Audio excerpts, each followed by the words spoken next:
Hi, in the demo today we'll be parsing this JSON file. It contains measurements for some IoT devices. Let's start by copying this JSON and switching to developer. Let's add a folder types, and in it let's generate a model from JSON. Let's call it devices. If you open this up, we can see that these are very similar, and in fact, according to documentation, these two structures should be pretty much the same.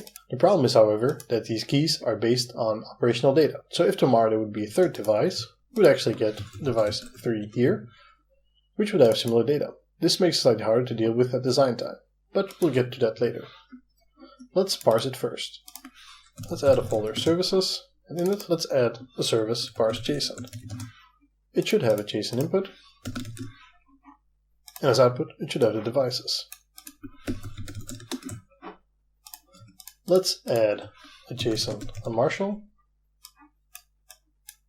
and we can just map the input, configure the type, and map the output. If you now run this with the JSON here, we get the JSON back. As you can see, we have all the X values, we have the two devices, the parsing works. But let's see if we can optimize the definition. We prefer to have a list of devices here, instead of one entry per device. This allows us to simply loop over all the devices and perform some action. Let's do the same for extensions. So let's make this a list.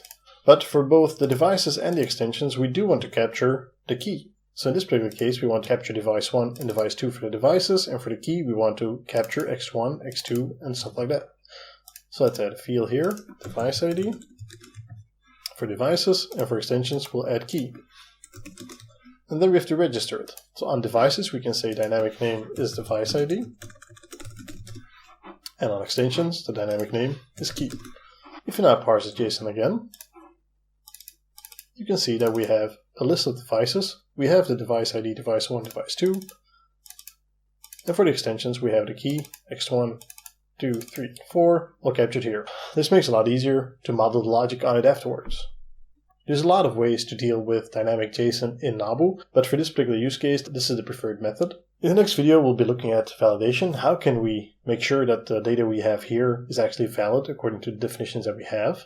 I hope it was interesting. See you next time.